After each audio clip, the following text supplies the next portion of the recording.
notice this little bumpish thing kind of off of Piegan Pass, just up from Site Bend. Pretty good morning, beautiful views. We've got some fog still hanging down there out of the Site Bend.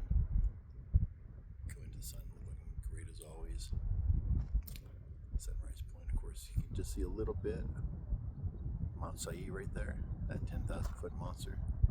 Gotta love the layers and the rocks and the diorite sill and the igneous intrusion.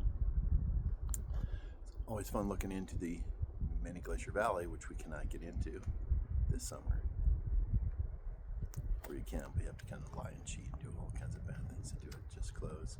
Mount Gould, diorite sill, igneous intrusion. My brother-in-law. Old jokes. They're always so fun.